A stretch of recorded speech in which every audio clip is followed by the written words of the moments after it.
The Onyx Show.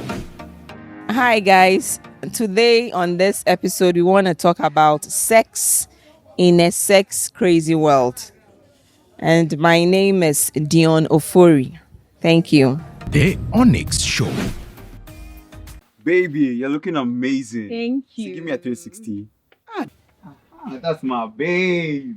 See, let's go inside. Let's go inside and have some chat. Babe, let's sit outside. Oh, outside where? Under the tree. Let's go inside. Oh no, babe. Hey, babe, let's come just inside. sit outside. Oh, see, I don't understand why you'd want us to talk outside. Eh? Besides, you are my visitor. Even much more my babe.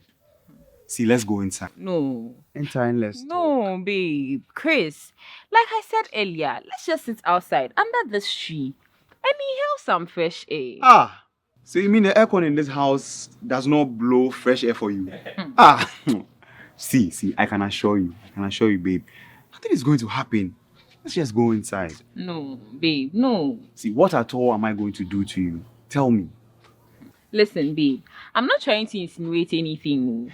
I just think it's safer for us to be outside than to be in there. See, we are not perfect. I know we are not going to do anything, but let's not just let our guard down. I know we are not going to do anything bad to me. Yes. But let's not let the devil tempt us. The devil. Oh, see, babe. We'll not fall in any temptation. Yeah, sure. I'll make sure of that. Let's just go inside. No. Just come inside with me. No. Nothing is going to happen. You fine. Whatever will make you comfortable. See, Paddy is here. You have no problem. Babe, under the tree, I leave. Please understand me. Okay, what's up? Hello. Hello. How are you? I'm fine, thank you. Paddy, please speak to your friend for me. Why? Babe. Paddy. Babe. Chris. Spell out. Just come out there, make we go inside and go have some chit chat. Now that she said no. Did she give a reason? Oh, that we fall into temptation, blah blah blah. Like, Yes, come on. what at all will I do to her? See, Chris. Sometimes the woman they makes sense a while. She makes sense. See, I agree with her totally. The fact that you don't want to do ABC doesn't mean you can't do it. We are all vulnerable. And she's just helping you guys not to fall into any temptation. I believe you're not ready for any child yet, are you? And it's interesting you're talking about this now. You remember last week I told you I was going for a program, this relationship conference, and the speaker spoke a lot about this. Sex before marriage. And some of the things that can lead you into temptation to have sex before marriage. Please. Charlie, it makes sense. It makes sense, Paddy. Thank you so much. Charlie, God bless you. God bless you. I thought you go pick something before you go. Yeah. Make I go meet town before all hell goes break loose. Hey. So I know you like Welch, right? It's in the fridge, you can go for it. Yes, I think it's the fridge.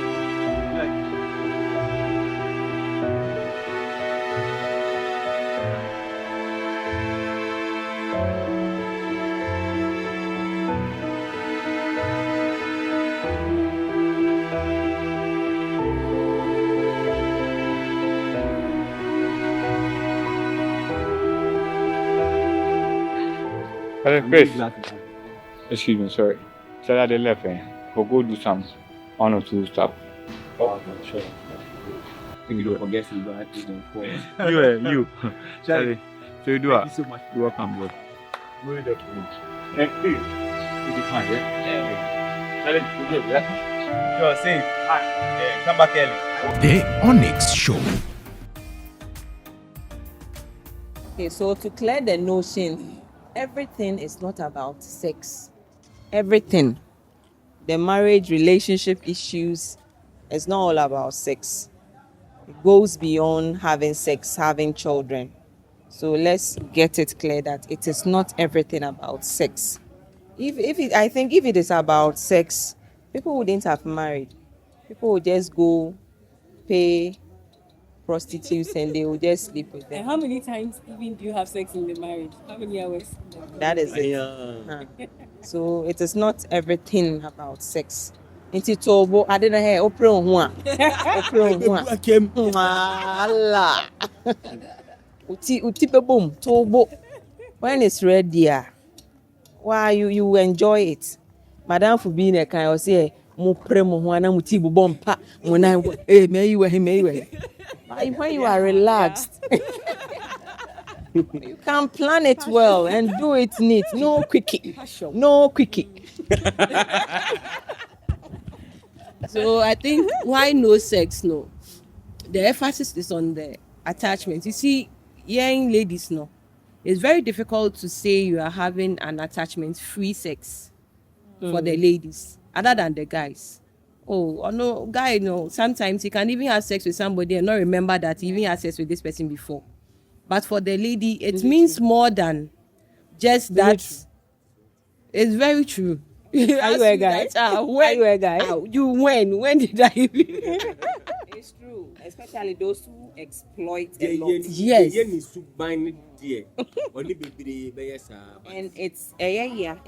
it's so sudden that when they are about to marry, wow, they will not marry you.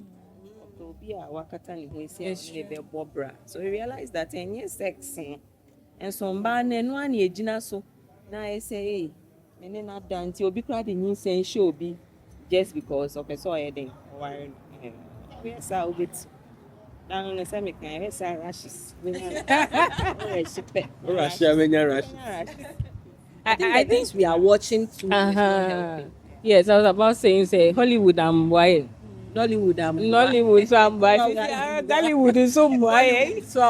Maybe the idea that I mean, recently on one of our episodes in Love Life, we're talking about that issue, and someone raised the issue of like if I want to sell this nice Toyota Corolla car there, then you see that some hot lady in some booty shots, and she has all the curves in the right places, not wababe. I mean, to give an angle on the on the bonnet. Left elevation. I mean, what has that got to do with selling the car? You get it. So all this gives us the notion that okay, and we are actually, if I want anything, let me use sex to get it. We also have that notion that use what you have to get what you want. So now we are using the sex everywhere. So we think that it's beginning to sound as if those of us who are saying don't do sex, we are cake, we have trim. But like my sister was saying, Charlie, where shall be? The thing you do, Charlie says you don't even want to do again. I want to say that we are saying sex was created by God and it was purposeful. God created sex for a reason. If you read Genesis chapter 1, the verse 28, he told the man and the woman to be fruitful and multiply. That was the grounds on which God authenticated sex. So sex is not bad, sex is not evil, but God created it for a purpose. And so anybody who wants to be successful in relationship and marriage must do it the way God planned it. Anything more than that, it will damage you. People have rushed into it, having abortions of various kinds. And I've always said that if you don't fear having sex with somebody you are not married, you won't fear abortion. Because once you go in for the person, when you throw that person, you won't fear to abort. So you see that the sin grows, it keeps growing. And you won't do yourself. See, God is a wonderful God. If you follow the principles of God, you won't fall prey. If you take your time and you do it the way God has said you should do. I've always said one time I think in secondary school, one of our counseling sessions, our teacher taught us that if you say you marry at 25 and by 40 years or 45 years, you won't enjoy sex again. It means that from age 25, when you started having sex or when you married to 45 years, you will have 20 years effective sex life. That one morning, afternoon, evening, dawn, in the bathroom, in the kitchen, everywhere.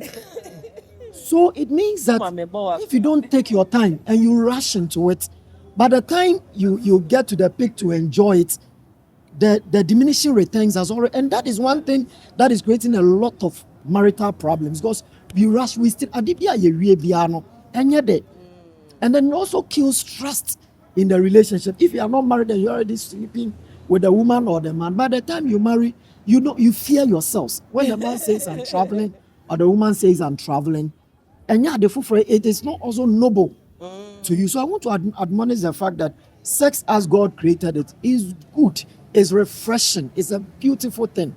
But if you don't take your time and you rush for it, you will get accidents. You won't be a happy person. Like I said, once you involve sex in the marriage or in the relationship before, man, you in safe you.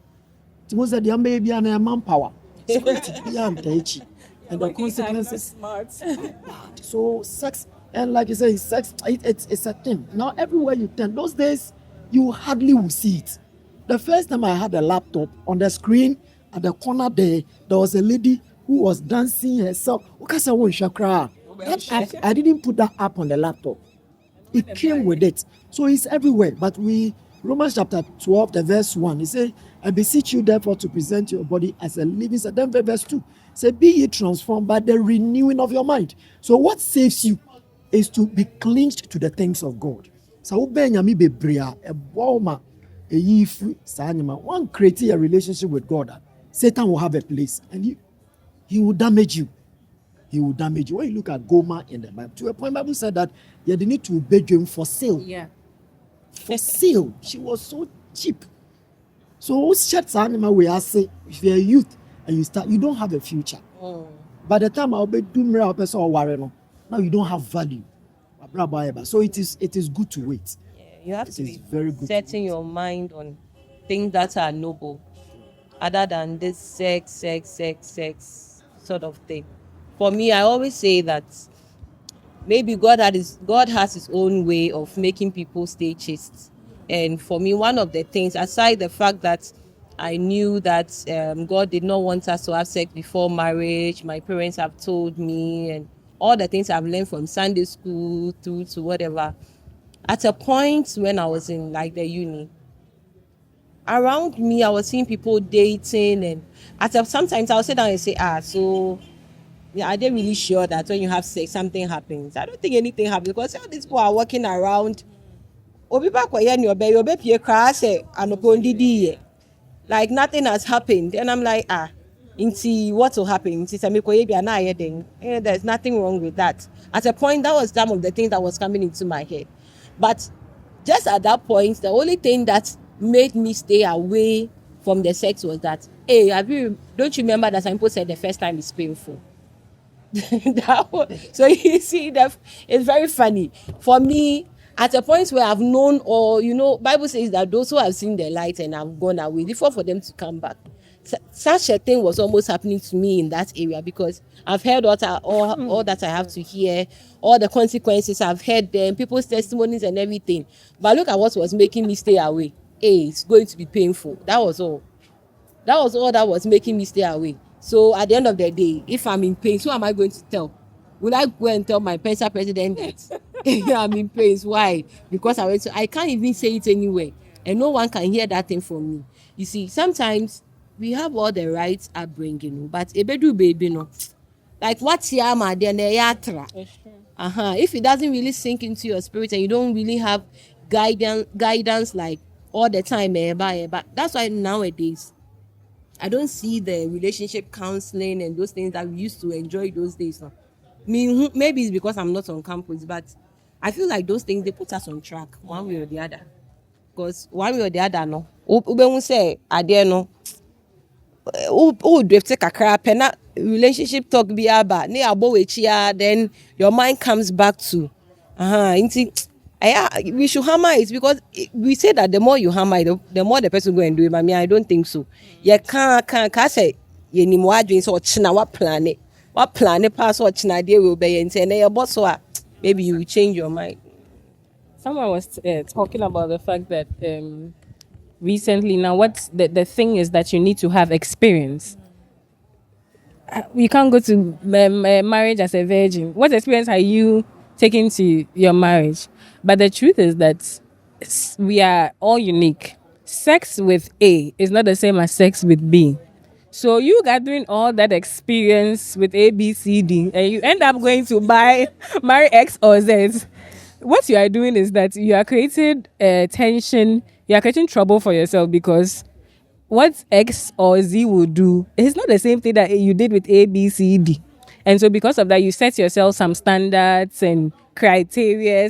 Maybe X was lasting 30 minutes. Now you come to A, you can only go 5 or 10 minutes, then he has finished. Then you are disappointed because you've gathered experience over the period and you think that that is what it's supposed to be. So it's always best, like I said some time ago, that both of you grow together. You're all newbies, you're all coming fresh. You are now coming to learn. You start together. Oh, okay, the last time you did like this, it didn't do this. Let's do it like this time around. And then you're all growing and building experience together. So as you grow, sometimes like he was saying, someone said, as a 40, you may not enjoy. I recently met a couple that they are both in their late 50s. And when they're talking about their sex life, you will see that I think now you think you are young now, but so now grow kind of woody. Because one thing they said that stuck with us was the fact that they both came to the plates with no experience at all. And they grew the experience together. And right now, they look at some of the things they did back then. They see that, we were so naive and so foolish. But now, they know certain buttons to touch and stuff. And things just work back. You get it? But then, they didn't have that experience that now most of the young ladies out there are being told to have before they get married. So my dear lady out there, I always say that if you allow him to have sex with you, you bear all the brunt. If pregnancy come, you go carry him. You go. If abortion come, you go do him. If there's something goes wrong with abortion, it is you, your womb they will remove. If dying come, you die. You die and you go to, and unfortunately maybe you will die and go, then he will repent. And then you go to heaven. Then you go to heaven. Then you go end up at hell. Then you be asking God, but this guy was the guy that made me do that thing and I die. But you see, it is you have to have. Okay, so just to pick up from where Vicky, so it's like the lady ends up being more at the disadvantage if you don't follow due process. First Thessalonians 4 verse 3-5 says that, for this is the will of God, your sanctification, that you should abstain from sexual immorality, that each of you should know how to possess his own vessel in sanctification and honor, not in passion of lust, like the Gentiles who do not know God. Yeah, possessing nations agenda. You can imagine if your body is infected with some viruses, there's anger issues, guilt issues, issues with your body system, such that you are not as healthy as you used to. How can you possess nations and win nations unto God? How can you even live to enjoy the blessings of God upon your life? That is why we are more for the women being careful. And scientists have also found out that during the attraction stage of relationship, dopamine is high in a lady's system. It makes you feel high. It's a neurotransmitter. It sends signals into the brain. So when I see this, it looks attractive it's high. It makes you feel high. Like the way people smoke and then they are all high. They want to get another shot. No matter how bad consequences it poses onto their body, they still want to go in for it. It will call tasting mene. You will go again. You will go again to have a taste of it. So it's like the more you go in, you are wasting your body. One other thing too is that scientists have realized that high dopamine levels are found in women who have schizophrenia. So you can imagine the same thing. The same thing that is causing you to be high and go for the thing you need to abstain from is also found in people who are not well managed and end up with mental issues. That is what is found in your system. So you now decide for yourself.